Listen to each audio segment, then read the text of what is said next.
I used to believe that love meant protecting people from painful truths, that sometimes a little white lie was kinder than reality.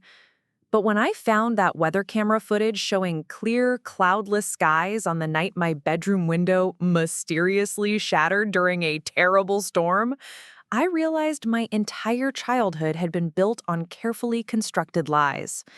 My name is Cassandra, and this is the story of how one broken window unraveled 23 years of family deception. Before we jump back in, tell us where you're tuning in from, and if this story touches you, make sure you're subscribed, because tomorrow I've saved something extra special for you. It started on a Tuesday night in October, 3 months ago. I was living in my childhood bedroom again, having moved back to Riverside Falls after losing my marketing job in the city. At 26, returning home felt like admitting defeat. But my parents, Victor and Patricia Thornfield, insisted it was temporary.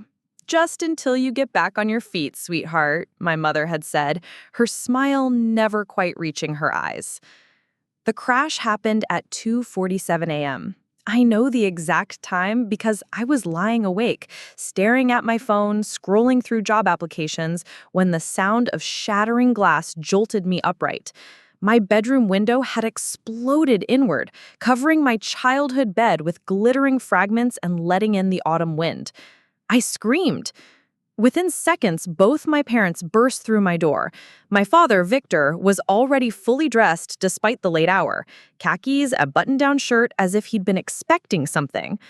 My mother, Patricia, wrapped her silk robe tighter around herself and immediately began fussing over me. "Oh my God, Cassie, are you hurt? Don't move, there's glass everywhere," she said, her voice high and panicked. But something in her eyes seemed prepared, like she was reading from a script she'd already memorized. My father moved to the window, carefully avoiding the glass, and peered outside. "This storm is worse than they predicted," he announced grimly. "Wind must have picked up a branch and sent it right through. Lucky it didn't hit you." I blinked in confusion. "Storm?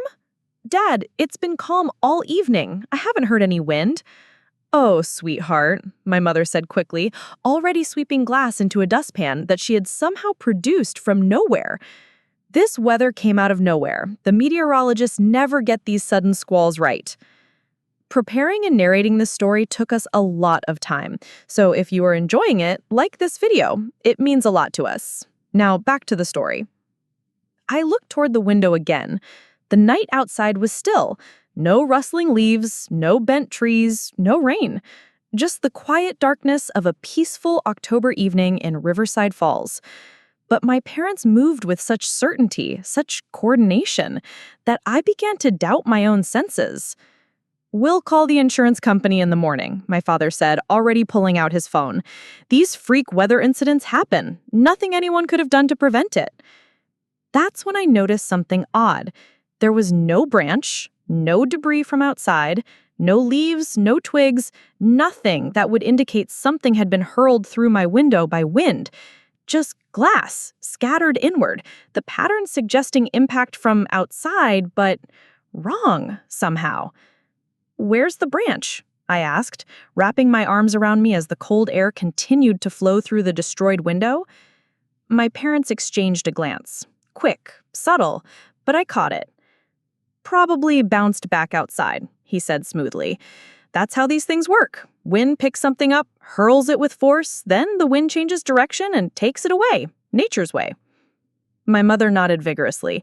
"Exactly. Now let's get you set up in the guest room for tonight. We'll deal with this mess in the morning." They ushered me out of my room with an efficiency that felt almost rehearsed. As my mother tucked me into the guest bed like I was 8 years old again, she stroked my hair and whispered, "Don't worry about it, darling. These things happen. Just one of those crazy weather incidents. You'll see. By morning, it'll all make sense." But it didn't make sense. Nothing about that night made sense. The next morning, I woke up to the sound of workmen already installing a new window. My father had apparently called a 24-hour emergency glass service and had the whole thing fixed before I even had breakfast. When I asked how he'd managed such quick service, he just shrugged and said, "Thornfield Construction has connections all over town. Perks of being in the business." My father owned a small construction company in Riverside Falls, specializing in home renovations and repairs. He'd built the business from nothing over 30 years, and yes, he did have connections. But getting an emergency window replacement installed before 8 a.m. seemed excessive. The insurance adjuster came by that afternoon, a thin man named Gerald Winters, who barely looked at the window before declaring it storm damage, covered under your homeowner's policy.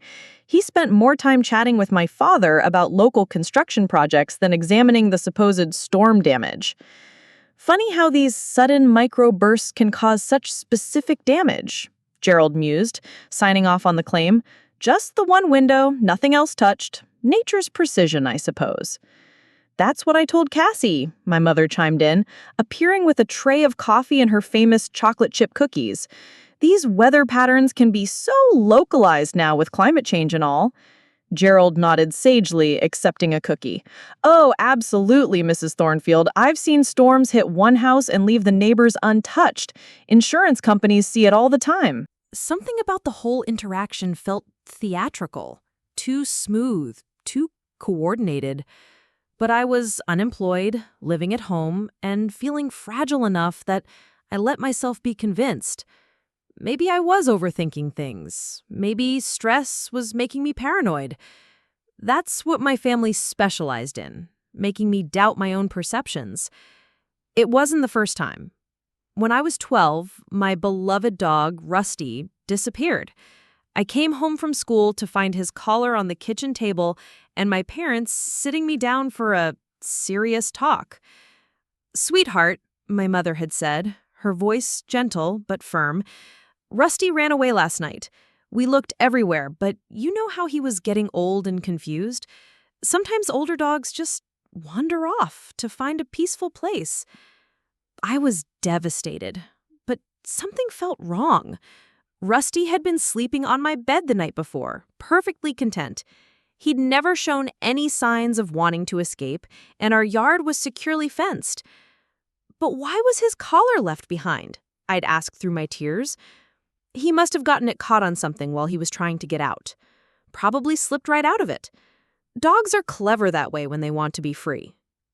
The explanation satisfied my 12-year-old mind, but years later, I would wonder why a dog trying to escape would struggle out of his collar only to leave it perfectly placed on our kitchen table. Why there were no scratches or tears in the collar. Why the gate to our backyard had been carefully closed and latched from the inside. Then there was the incident when I was 16 and my acceptance letter to the summer art program at Riverside Community College mysteriously never arrived. I'd applied for a competitive scholarship program for aspiring graphic designers, something I was passionate about.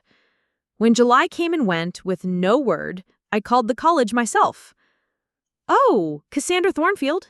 Yes, you were accepted. We sent your welcome packet and scholarship information to your home address in May. We were wondering why you never responded to secure your spot." My blood ran cold. "You sent it to my home?"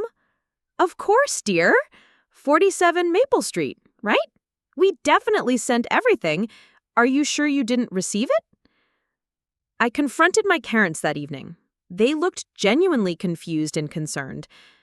"Sweetheart, we never saw any letter from the college. Are you sure you gave them the right address? Maybe it went to the wrong house." "I could call the post office," my father offered. "Sometimes mail gets misdelivered, especially with new postal workers who don't know the neighborhood." "But the coordinator said they sent it to 47 Maple Street. That's our address."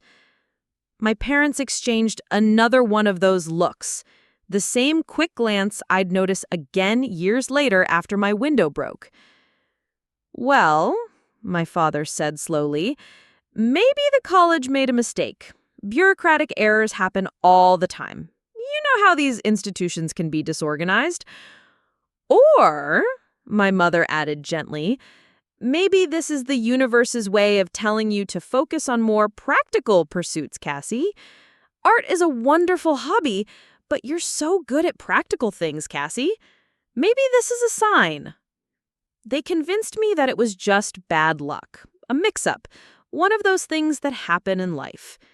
They encouraged me to focus on my regular high school courses, to think about stable career paths, like business or education. Art could wait. There would be other opportunities. But there never were other opportunities. Every time I showed interest in creative pursuits, something would go wrong. Applications would get lost. Deadlines would be misremembered. Equipment would break at crucial moments. I learned to accept these disappointments as normal, as just my luck. My parents were always there to comfort me, to offer alternative plans, to help me be realistic about my goals. Looking back now, I can see the pattern. But at the time, each incident felt isolated, random, just one of those things that happen in life. The broken window incident might have become just another unexplained misfortune in my life, if not for my neighbor, Mrs. Eleanor Brightwater. Mrs. Brightwater was 78 years old and had lived next door to my family for 40 years. She was the kind of neighbor who knew everyone's business, kept meticulous records of everything that happened on Maple Street, and had recently invested in one of those fancy doorbell cameras that also monitored weather conditions. 2 weeks after my window was replaced, Mrs. Brightwater knocked on our front door with a plate of her famous lemon bars and a concerned expression. "Patricia, dear," she said to my mother, "I heard about Cassie's window. Such a shame about that storm damage. Though I have to say, I was surprised I didn't hear anything that night. Usually these sudden wind events wake me up." My mother accepted the lemon bars with her usual gracious smile. "Oh, you know how these microbursts can be, Eleanor. Very localized. Probably didn't even reach your side of the street." Mrs. Brightwater mused, glancing toward my bedroom window. "Well, that's the funny thing. My new security system records weather data along with the video. I was just reviewing the footage from that night. Tuesday, October 15th, wasn't it? According to my system, the wind never got above 3 miles per hour. Crystal clear evening, actually. Not a cloud in the sky." The silence that followed was deafening.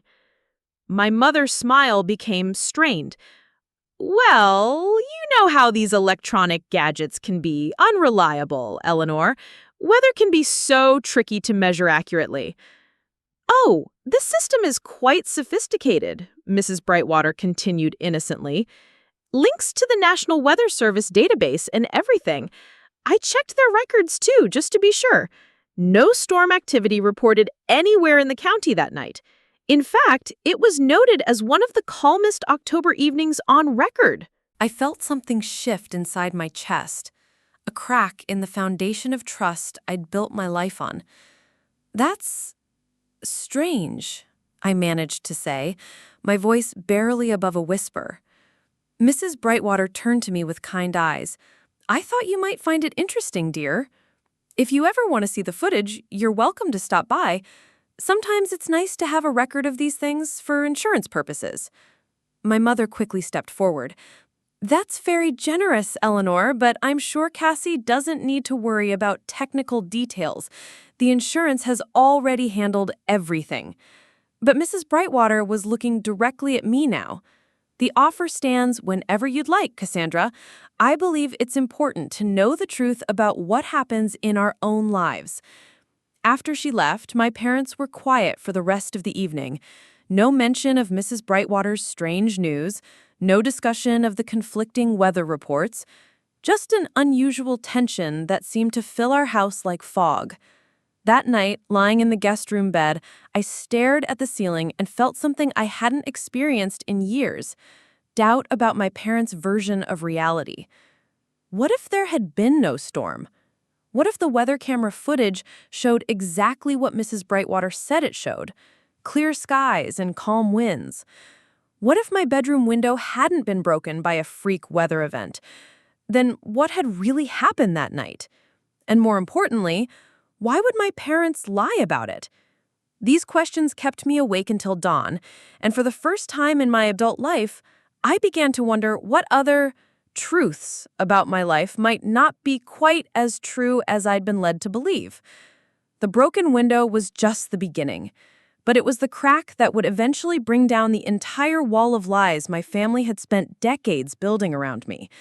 I just didn't know it yet. The next few weeks passed in a strange, suspended tension. My parents acted as if Mrs. Brightwater had never mentioned the weather footage at all. When I brought it up at dinner 3 days later, my mother simply smiled and said, "Oh, that sweet woman. You know how elderly people can get confused about technology. Those systems aren't as accurate as they claim to be." My father nodded without looking up from his pot roast. "Eleanor's been having some memory issues lately. Patricia's been helping her with grocery shopping, haven't you, dear? Sometimes when people get older, they misremember things or mix up dates." But Mrs. Brightwater hadn't seemed confused at all. She'd been specific about the date, the time, even the wind speed measurements. And she'd mentioned checking multiple sources to verify the information. I wanted to believe my parents. It would have been easier to accept their explanation and move on. But something had shifted inside me that night when Mrs. Brightwater visited, a seed of doubt that was growing despite my attempts to ignore it. I started paying attention to things I'd never noticed before, like how my father always seemed to have his phone ready when unexpected problems arose, how my mother's reactions to crises felt almost rehearsed, how they both had this way of immediately providing explanations that discouraged further questions. 2 weeks later, I was helping my mother organize old photo albums when I found something that made my blood freeze. "Mom," I said slowly, holding up a picture from my 16th birthday party. "Who's this?" The photo showed me blowing out candles on a chocolate cake, surrounded by maybe 8 or 9 friends from school. But there was a girl in the background I didn't recognize. A blonde teenager, about my age, wearing a Riverside Falls high school t-shirt, laughing at something off camera. My mother glanced at the photo, and her face went completely blank for a split second before her usual warm smile returned. "Oh, that's one of your friends from school, sweetie. You had so many friends back then, it's hard to keep track of all their names." "But Mom, I remember this party. It was the year you said we had to keep it small because of the budget. I invited exactly 8 people, and I remember every single one of them. I've never seen this girl before in my life." My mother took the photo from my hands, studying it with a frown. "You know, you're probably right. She might have been a friend of one of your friends who tagged along. You know how teenagers are, always bringing extra people to parties. But I specifically remember you saying no extra guests because, Cassie, honey, this was 10 years ago. Memory can be such a tricky thing. Even I sometimes look at old photos and can't remember exactly who everyone is or how they ended up there." She was doing it again. That thing where she made me question my own recollection of events. But I remembered my 16th birthday party with crystal clarity because it had been such a disappointment. I'd wanted to invite more people, but my parents insisted on keeping it small. Every guest had been specifically approved by them in advance. So, who was the blonde girl? And why was she in my birthday photos? I tried a different approach. Maybe I could call some of my old friends and ask if they remember who she is. Might be fun to reconnect anyway. "Oh, I wouldn't bother them about something so trivial," my mother said quickly, sliding the photo back into the album. "People are so busy these days. Plus, does it really matter who some random girl in an old photo is?" But it did matter, because the more I looked at that girl's face, the more familiar she seemed. Not like someone I'd met once at a party, but like someone I should know well. Someone important. That evening, I lay in bed staring at the ceiling, trying to place the blonde girl's face. There was something about her smile, the way she carried herself, that nagged me like a forgotten song lyric. I was still thinking about it when I heard my parents talking in hushed voices downstairs. Their bedroom was directly below the guest room, and sometimes voices carried through the old house's heating vents. "Getting too curious," my mother was saying. "First the window, now the photos. Maybe we should have been more careful about—" "Patricia, calm down," my father's voice interrupted. "She's always been the type to overthink things. Remember when she was convinced her art teacher was playing favorites? She'll find something else to fixate on soon enough." But what if she talks to Mrs. Brightwater? What if she actually watches that footage? Elimar won't show her anything. I already spoke to her about the importance of neighborhood discretion. She understands. My heart started racing. What did that mean? He'd spoken to her. What kind of neighborhood discretion? And if Cassie keeps asking about... My mother's voice dropped so low I could barely make out the words. About Lydia? Lydia. The name hit me like a physical blow. I knew that name. I knew it in my bones, in my muscle memory, in some deep part of my brain that my conscious mind couldn't quite access. But every time I tried to grasp the memory, it slipped away like water through my fingers. The conversation downstairs stopped abruptly, and I heard footsteps moving toward the kitchen. I lay perfectly still, my heart hammering so loudly I was sure they could hear it through the floor. Who was Lydia? And why did her name make me feel like I was drowning? The next morning, my parents were unusually cheerful at breakfast. Too cheerful. My father made pancakes, something he only did on special occasions, and my mother hummed while she set the table with our good china. "We were thinking," my mother said brightly, "maybe it's time you got back out there. Start fresh. There's a marketing position opening up at Riverside General Hospital. Your father knows the administrator." "That's right," my father chimed in, flipping a perfect golden pancake. "Good benefits, stable work, plenty of room for advancement. I could put in a word for you today." I stared at them suspiciously. Yesterday, I was unemployed and struggling. Today, they were offering me a job on a silver platter. "That's really generous," I said carefully, "but I'm not sure I'm ready to commit to anything yet. I'm still figuring out what I want to do long term." "Oh, sweetheart," my mother said, her smile becoming strained. "You can't live in limbo forever. At 26, it's time to be practical about your future. This is a good opportunity. Besides," my father added, not looking at me as he plated the pancakes, "it would be nice to see you getting back to normal. All this time at home, dwelling on random things, it's not healthy. You need structure, purpose, social interaction." There it was again, that subtle way of making me feel like my concerns were symptoms of some personal failing rather than legitimate questions about genuine inconsistencies.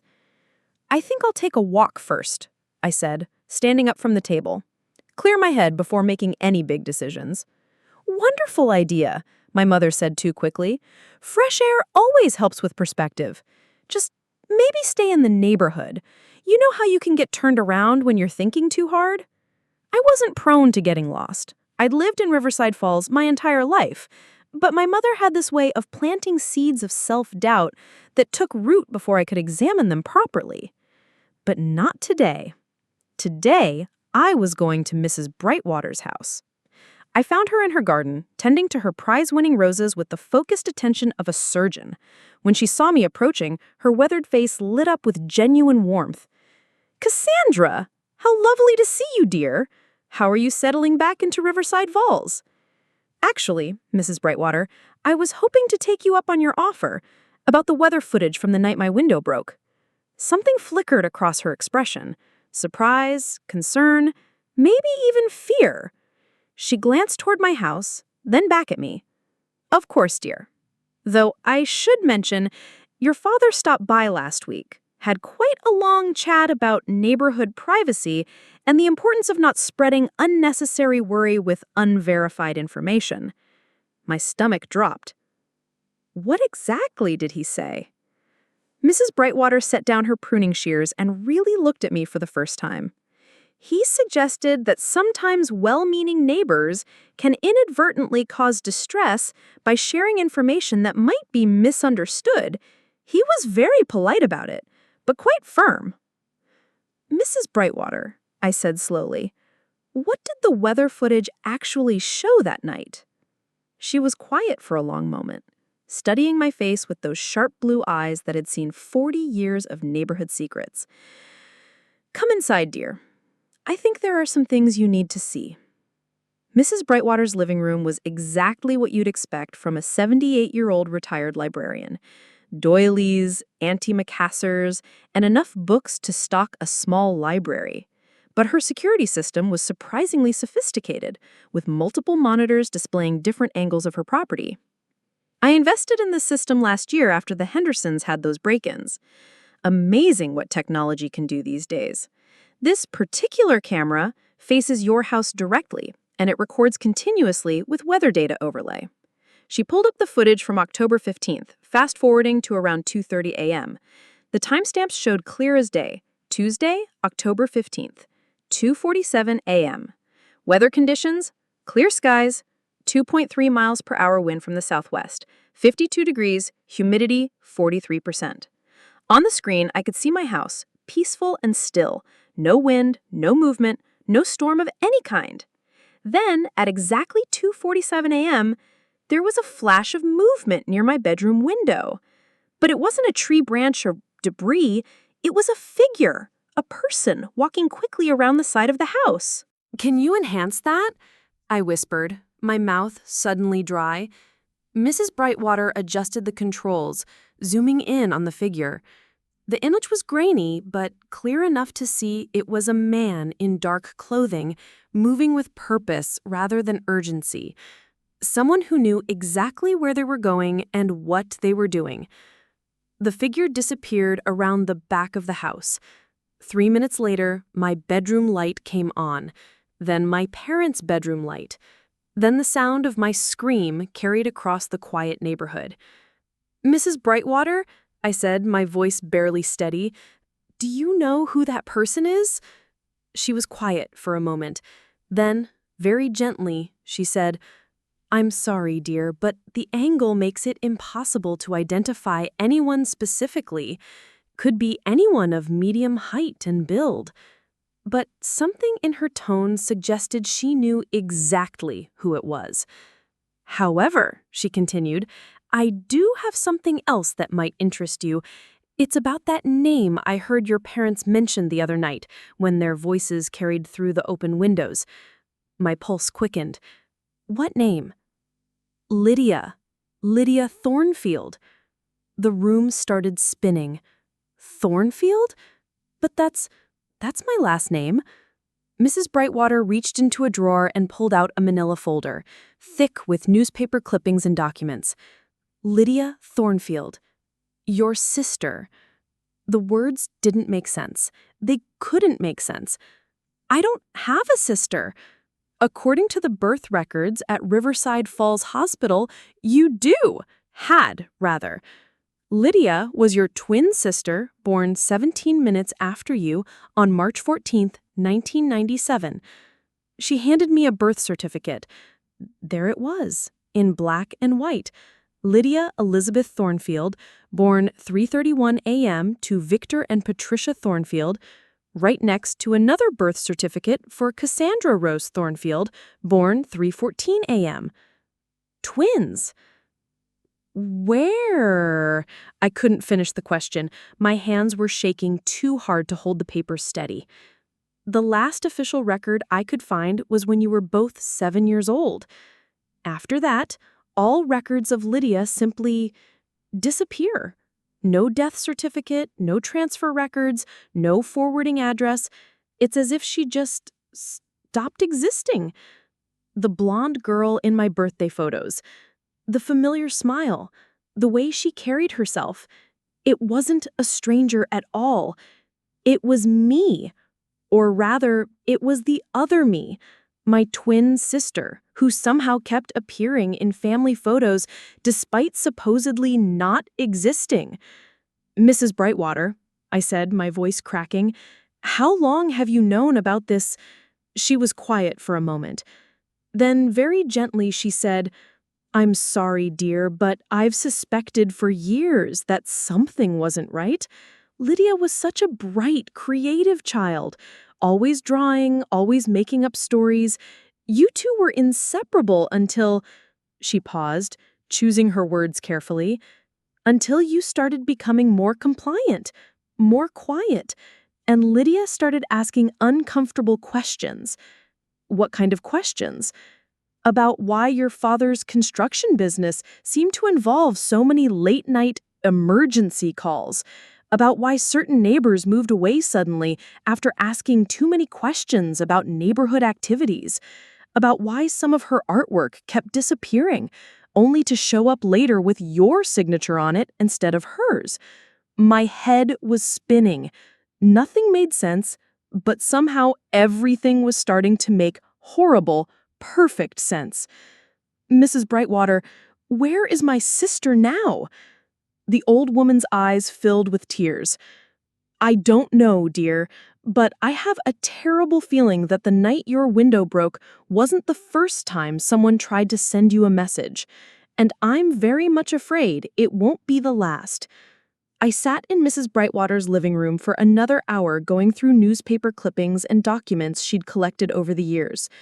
Missing person reports that were filed and then mysteriously withdrawn, construction permits for phony home renovations that seemed to happen whenever neighbors started asking questions, business licenses and contracts that painted a picture of my father's company being involved in projects that went far beyond simple home improvements. And photos. So many photos of me and Lydia together at birthday parties, school events, family gatherings, right up until we were 7 years old.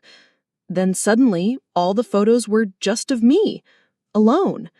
But the most disturbing thing was how natural we looked together, how right, like two halves of the same person, finishing each other's sentences, sharing inside jokes, creating elaborate games that only we understood. I remembered none of it. Not the sister who shared my face, not the games we played, not the day she disappeared from my life completely. It was as if someone had taken an eraser to half my childhood memories. By the time I walked back to my house, the sun was setting and my parents were in full panic mode. They met me at the front door with anxious faces and 1,000 questions about where I'd been. "We were so worried," my mother said, pulling me into a hug that felt more like a restraint. "Just visiting with Mrs. Brightwater," I said carefully, watching their faces for reactions. My father's jaw tightened almost imperceptibly. "I hope Eleanor wasn't filling your head with her wild theories again. That woman has far too much time on her hands and an overactive imagination." "Actually," I said, taking a deep breath, "she showed me some very interesting documents. Birth records, specifically." The silence that followed was deafening. My mother's face went pale. My father's hands slowly clenched into fists at his sides.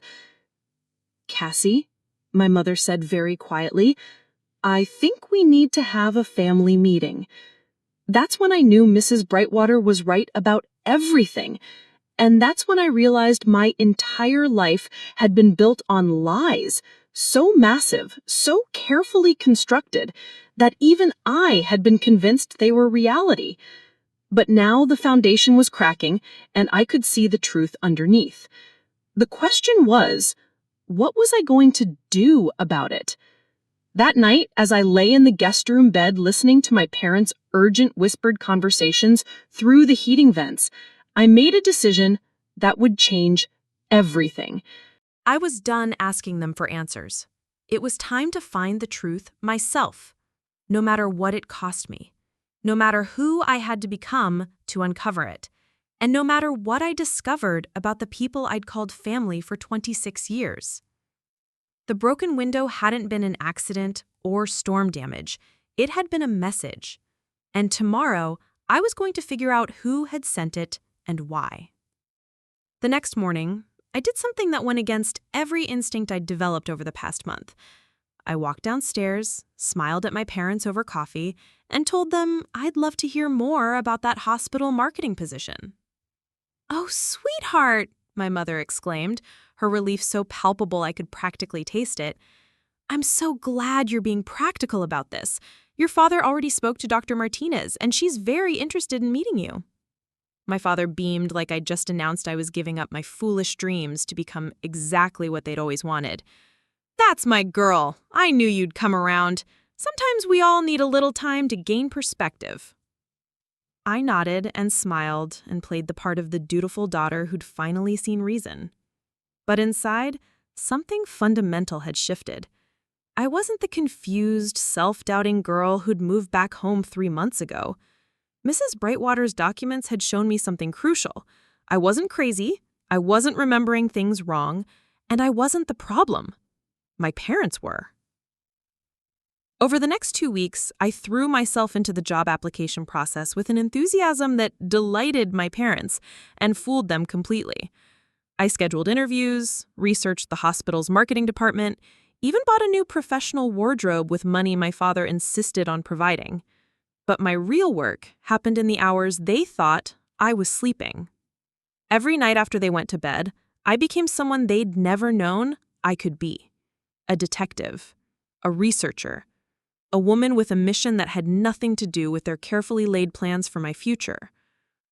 I started with the Riverside Falls Public Library.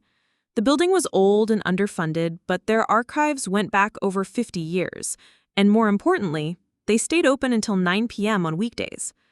I told my parents I was there working on professional development, studying marketing trends in industry publications. What I was actually doing was learning everything I could about my father's construction company. Thornfield Construction had been operating in Riverside Falls since 1994, 2 years before I was born. On the surface, it looked like exactly what my father claimed, a small, family-owned business specializing in home renovations and repairs. But the deeper I dug, the more inconsistencies I found. For instance, Thornfield Construction had contracts with the city for projects that seemed far beyond the scope of a small renovation company. Storm drain improvements, foundation work for municipal buildings, even some kind of underground storage facility maintenance for the county. More interesting were the residential projects. Over the past 20 years, Thornfield Construction had done emergency repairs for at least 15 families in Riverside Falls, always after some kind of crisis. Storm damage, break-ins, mysterious accidents. And in every single case, the families had moved away from Riverside Falls within 6 months of the construction work being completed. The Hendersons, who Mrs. Brightwater mentioned having break-ins, hired Thornfield Construction for security improvements in 2019. They moved to Portland 6 months later. The Kowalski family had needed foundation repairs after their basement flooded in 2017. They relocated to Denver by Christmas. The Chen family— I had to avoid that name. The Liu family had required structural stabilization after what was reported as minor earthquake damage in 2015. They were in Phoenix within the year. Every family, without exception, had left Riverside Falls shortly after my father's company finished working on their homes. But the most disturbing pattern wasn't what was in the public records. It was what wasn't. In each case, the families had children who simply disappeared from local school records without proper transfer documentation. Kids who had been active in sports teams, honor societies, or school clubs just stopped appearing in any records, as if they'd never existed at all. Just like Lydia. I spent 3 weeks building a comprehensive database of these families, cross-referencing newspaper articles, school yearbooks, and city records. What emerged was a pattern so systematic, so carefully orchestrated, that it could only be intentional. My father wasn't just a construction contractor. He was something much more dangerous. But I needed more than patterns and coincidences. I needed proof. That's when I decided to do something that would have terrified the old me. I was going to break into my father's office. Thornfield Construction operated from a small building on Industrial Boulevard, about 10 minutes from our house. I'd been there exactly twice in my life. Once for a bring your daughter to work day when I was 9, and once to drop off lunch when I was 16. Both times, my father had kept me in the front office area, chatting with his secretary while he handled some quick business in the back.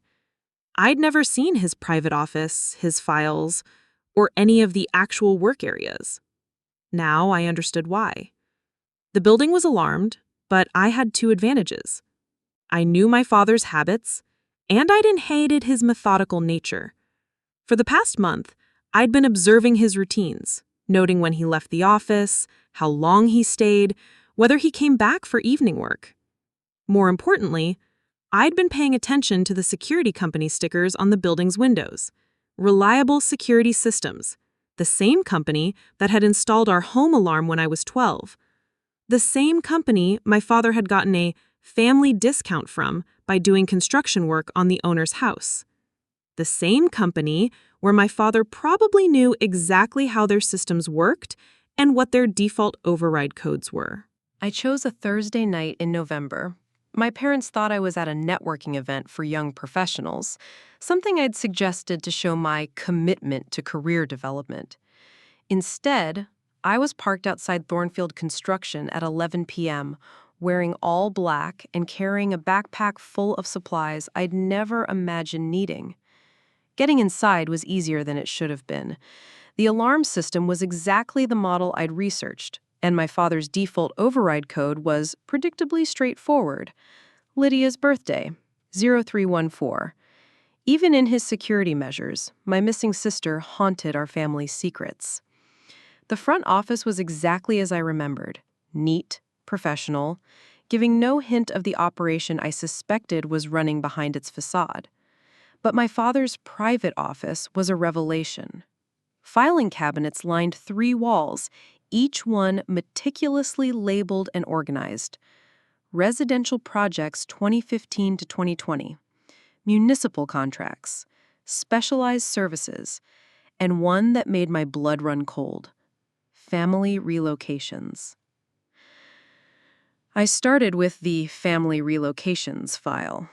What I found inside was documentation of a business I couldn't have imagined in my worst nightmares. Detailed profiles of families, including psychological assessments, financial vulnerabilities, and something called intervention protocols. The Henderson file contained photographs of their house, blueprints showing hidden camera installations, and reports on their daily routines.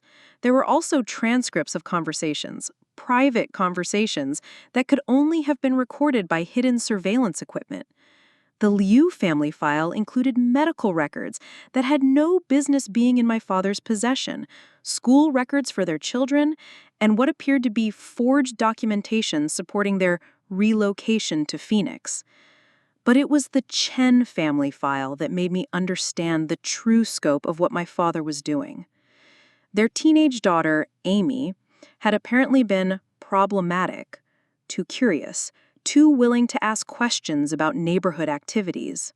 The file contained detailed plans for what was euphemistically called family intervention, a process that involved creating a crisis, offering help through Thornfield Construction, and then facilitating relocation to ensure community stability. Amy Chen's file ended with a note in my father's handwriting. Subject successfully integrated into foster system in Nevada. Family relocated to minimize future complications. Protocol successful. Integrated into foster system. Amy hadn't moved to Nevada with her family. She'd been separated from them entirely. Just like Lydia had been separated from me. With shaking hands, I photographed every document I could find, using a technique I'd learned from YouTube videos about document preservation. Then I moved to the filing cabinet marked Specialized Services. This file was different. Instead of family profiles, it contained business correspondence with organizations I'd never heard of, private placement agencies, youth development programs, and companies with names like Second Chance Solutions and Fresh Start Family Services. The correspondence painted a picture of a network, a systematic operation that identified problematic children and facilitated their placement in programs far from their families. My father's construction business was just the front operation, the tool used to gain access to homes and families. The real business was trafficking children. And I wasn't just his daughter. I was one of his intended victims who had somehow escaped the net that had caught Lydia. In the deepest drawer of the filing cabinet, I found the file that answered the question that had been haunting me for weeks. Thornfield, Lydia Elizabeth, born March 14th, 1997. Placement complete. Inside were photographs of my sister at various ages, psychological profiles describing her as highly creative, resistant to authority, potentially problematic for family unit stability. There were also progress reports from something called the Clearwater Youth Development Center in Montana. The most recent report was dated just 3 months ago. Lydia was alive. My twin sister, who I'd been told didn't exist, who had been erased from my memory and my life, was alive and had been living in some kind of institution for the past 19 years.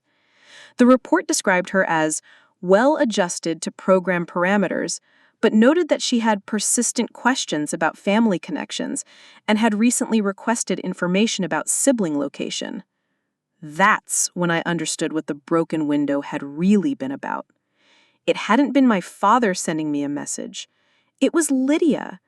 Somehow, after 19 years, my sister had found a way to contact me. The figure Mrs. Brightwater's camera had captured wasn't my father or one of his associates. It was someone trying to get my attention, trying to break through the wall of lies that separated us. The broken window had been Lydia's way of saying, "I'm here. I remember.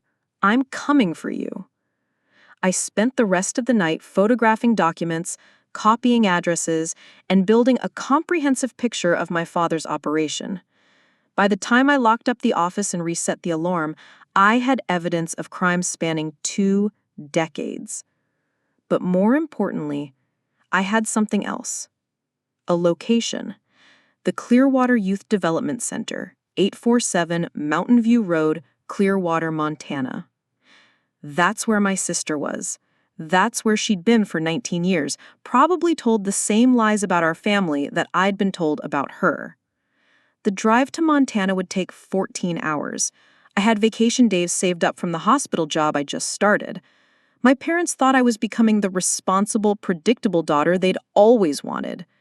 They had no idea I was about to disappear entirely. But first, I needed to set up my insurance policy. The next morning, I visited Mrs. Brightwater with a manila envelope containing copies of everything I'd found. I explained what I'd discovered and what I was planning to do. If something happens to me, if I disappear or have an accident, or my parents claim I've had some kind of breakdown, I need you to take this to the FBI. Everything my father has done is federal crime: kidnapping, trafficking, mail fraud, organized criminal conspiracy. Mrs. Brightwater studied the documents with the focused attention she'd once brought to her career as a research librarian. When she finished, her hands were shaking. "My dear girl," she said quietly, "this is far more extensive than I ever imagined. How many families do you think have been affected?" "At least 30 that I can document, probably more going back to before he started keeping digital records. And you're certain about your sister's location?" "As certain as I can be without seeing her myself." Mrs. Brightwater was quiet for a long moment. Then she reached into her desk drawer and pulled out a small device I didn't recognize. "GPS tracker," she explained.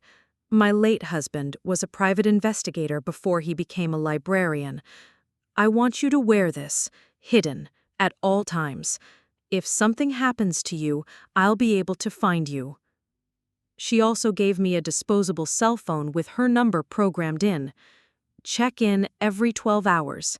If I don't hear from you for more than 24 hours, I'm taking everything to the authorities."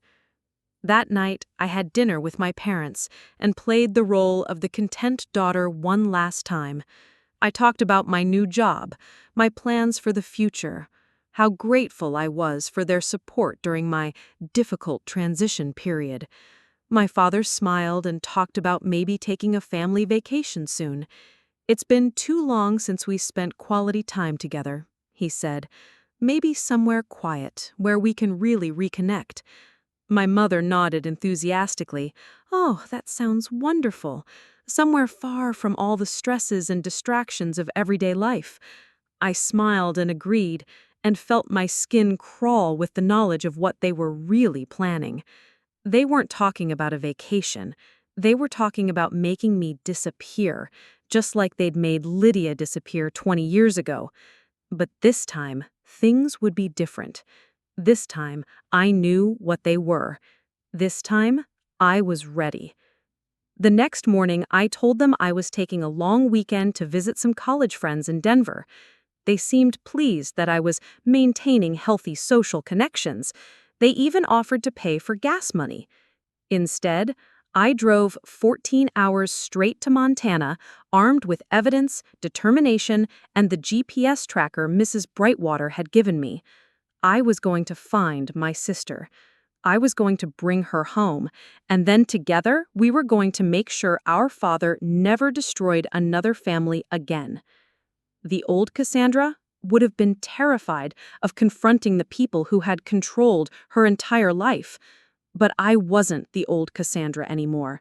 I was a woman with a mission, a purpose, and nothing left to lose. I was someone who had learned that sometimes the only way to save yourself is to save someone else first. And I was about to discover just how strong I could be when everything I'd believed about my life was stripped away. The mountains of Montana were beautiful, stark, and unforgiving, just like the truth I was about to uncover. The Clearwater Youth Development Center looked nothing like the therapeutic facility its name suggested. Surrounded by chain-link fencing and security cameras, it resembled a minimum security prison more than a place where children were supposed to heal and grow. I sat in my rental car across the street for 3 hours, watching staff rotations and visitor patterns before I worked up the courage to approach the front desk. My hands were shaking as I signed the visitor log with a fake name and asked to speak with someone about potential family connections for one of their residents. "I'm sorry," she said with practiced indifference, "but we don't allow unscheduled visits. If you'd like to inquire about a resident, you'll need to submit a formal request through our Family Services Department." "This is urgent," I pressed. "I believe my sister may be here. We were separated as children, and I've been searching for her for years." The woman's expression didn't change. "Name?" "Lydia Thornfield." For just a split second, something flickered across her face. Recognition, maybe even sympathy. Then the professional mask slipped back into place. "I'm sorry, but I can't confirm or deny the presence of any resident without proper authorization. You'll need to—" "Please," I interrupted, and something in my voice must have reached her because she paused. "I know she's here. I know what happened to her. I just need 5 minutes." The woman stared at me for a long moment. Then she glanced around the lobby, leaned forward, and lowered her voice.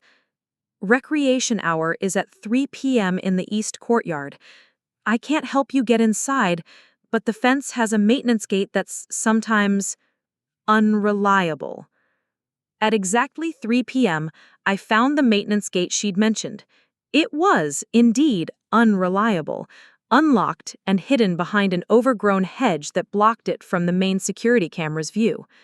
The East Courtyard was a patch of worn grass surrounded by more chain-link fencing. About 20 young people were scattered around, some sitting alone, others playing cards or reading. Most looked defeated, institutionalized, like they had given up hope of ever leaving this place. But there, sitting alone on a picnic table reading a worn paperback novel, was the face I'd been seeing in photographs for weeks. My sister. My twin. The other half of me that had been stolen 20 years ago. She looked exactly like me, but different in ways that spoke of lives lived in separate worlds. Where I was soft from a life of being protected and controlled, she was lean and alert. Where I had learned to make myself small and invisible, she carried herself with a defiant dignity that even this place hadn't been able to break.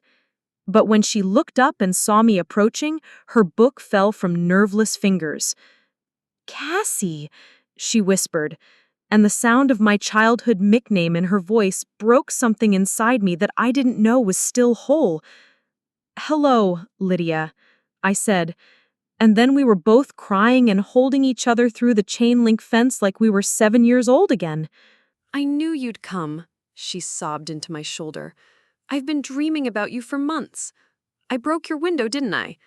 I was trying to get your attention, trying to let you know I was still alive. How did you even find me?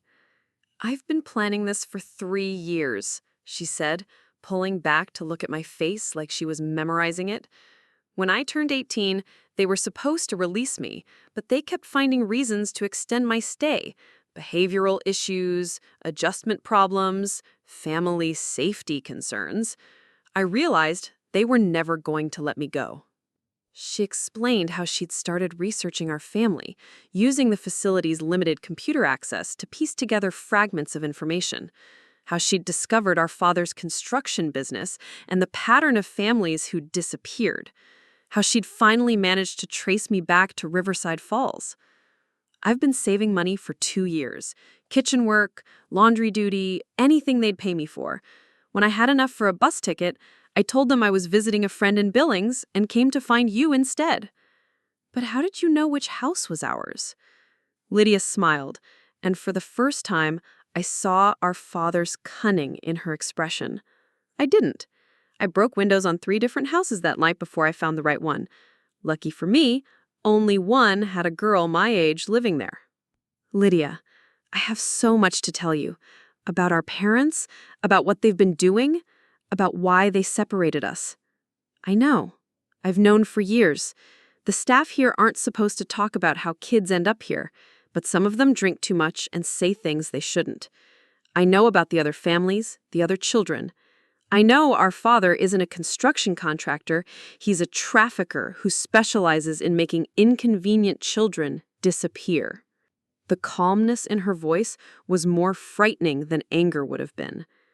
There's more, I said, and told her about everything I'd discovered in the past month. The evidence I'd gathered, the files I'd copied, the network of crimes that stretched back decades. When I finished, Lydia was quiet for a long time. So, what's the plan? She asked finally. I'm getting you out of here, tonight. I have a car, money, and a place we can go where we'll be safe while we figure out our next move. And then we destroy him. We take everything I've documented to the FBI, we get all the other children out of places like this, and we make sure he never hurts another family. Lydia's smile was sharp as broken glass. I've been waiting 20 years to hear someone say those words. The escape was easier than it should have been. The same maintenance gate that let me in let us both out, and the staff rotation meant there was a 20-minute window where the east courtyard was unmonitored. Lydia had been planning this for years. She knew every guard's schedule, every camera blind spot, every weakness in their security.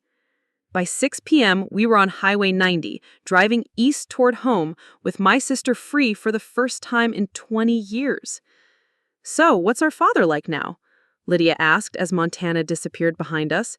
Still pretending to be the perfect family man? Worse. He's gotten better at it, more subtle. If I hadn't seen your face in those photos, if Mrs. Brightwater hadn't had that security footage, I never would have questioned anything. Mrs. Brightwater, Lydia mused. I remember her. She used to give us cookies when we walked past her garden. She knew something was wrong even then, didn't she? She's been watching our house for years, collecting evidence. She's the one who made me realize I wasn't crazy. We drove through the night, taking turns behind the wheel, filling each other in on 20 years of separate lives. Lydia told me about the facility, how they'd convinced her that our family had died in a car accident, how they'd used medication and therapy to try to make her forget us entirely, how she'd fought them every step of the way and refused to let them erase her memories. I told her about our parents' careful manipulation, the way they'd shaped my entire personality to be compliant and self-doubting, how they'd been planning to make me disappear just like they'd made her disappear. By the time we reached Riverside Falls, we had a plan. It was Friday morning when we pulled into Mrs. Brightwater's driveway. I'd called ahead using the disposable phone to let her know that we were coming. When she opened her front door and saw both of us standing there, her hands flew to her mouth. Dear God! Lydia? Is it really you? Hello, Mrs. Brightwater, my sister said with the same smile she had as a 7-year-old. I'm sorry it took me so long to come home. We spent 3 hours at Mrs. Brightwater's house going over everything we'd learned and planning our next move. She had been busy while I was gone. She'd already contacted a friend who worked for the FBI's trafficking division and briefed him on what we'd discovered. Agent Morrison is coming this afternoon, she explained. He'll want to see all the evidence and hear both your stories, but he's also arranged for backup. When we confront your parents, the FBI will be watching from a safe distance. We're really doing this? I said, and for the first time in my life, the prospect of confronting my parents didn't terrify me. We're really doing this, Lydia agreed. At 6 p.m., we walked up to the front door of 47 Maple Street. Lydia stayed back, hidden behind the porch column, when I rang the doorbell. My mother opened the door with her usual warm smile. Cassie, you're back early from your trip. How was Denver? It was educational.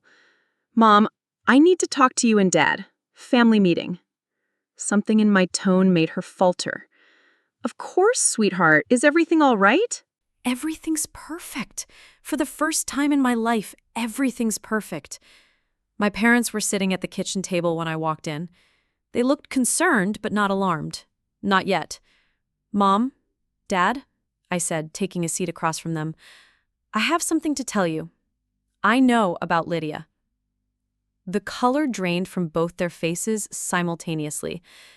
Cassie, my father said carefully, I think you may be confused about... I know about the construction business, the trafficking network, the families you've destroyed. I know about the Clearwater facility and all the other places you send children when they become inconvenient. My mother started to cry. Sweetheart, you don't understand. We did what we had to do to protect you. She was troubled. She was going to ruin everything we'd built. You mean she was going to expose your crimes? We saved you, my father said, his voice getting harder. You were always the good one, the one who could be helped. Lydia was beyond saving. Funny thing about that, I said, standing up. Turns out you were wrong. That's when Lydia stepped into the kitchen. The silence that followed was deafening. My mother made a sound like a wounded animal. My father's face went through a series of expressions: shock, fear, and finally, cold calculation. Hello, Mom, Lydia said calmly. Hello, Dad. Miss me? This is impossible, my father said flatly. You're supposed to be locked up forever? Drugged into compliance? Convinced my family was dead? Lydia smiled. Sorry to disappoint you, but your daughter turned out to be smarter than your system. Girls, my mother said, her voice shaking, you don't understand how complicated this is. We can explain everything. We can work this out as a family. Actually, I said, we're way past explanations. 6 months later, Victor and Patricia Thornfield were sentenced to life in prison without the possibility of parole. Their network was dismantled. 23 children were rescued from facilities across the country, and 47 families received the truth about what had happened to their missing children. Lydia and I testified at the trial. We told our story to a packed courtroom, and when we finished, there wasn't a dry eye in the house, except our parents' eyes. They stared at us with the cold indifference they'd perfected over decades of destroying lives. But they couldn't hurt us anymore. Today, Lydia and I live together in a small house on the other side of Riverside Falls. She's taking art classes at the community college, finally pursuing the creativity that our father tried to destroy. I've started a nonprofit organization that helps families navigate the system when their children go missing. Mrs. Brightwater comes over for dinner every Sunday. She brings lemon bars and stories about the neighborhood, and sometimes she just sits and marvels at having both of us at her table again. It's like a miracle, she said last week, watching us argue good-naturedly about whose turn it was to do dishes. like watching two halves of something become whole again. She's right. For 20 years, I felt like something was missing from my life, but I could never identify what it was. Now I know. It was the other half of my soul stolen from me when I was too young to fight back. But we're not 7 years old anymore. We're women who survived a system designed to break us. We're sisters who found each other across 20 years of lies and manipulation. We're the living proof that sometimes the truth really can set you free. And we're the reason that Victor and Patricia Thornfield will never destroy another family again. The broken window had been more than a message from my sister. It had been the first crack in a wall of lies that ultimately brought down an empire of evil. Sometimes the smallest acts of rebellion can change everything. Sometimes coming home means saving someone else first. And sometimes the family that matters most isn't the one you were born into, it's the one you choose to fight for. Up next, you've got two more standout stories right on your screen. If this one hit the mark, you won't want to pass these up. Just click and check them out. And don't forget to like, subscribe, and turn on the notification bell so you don't miss any upload from us.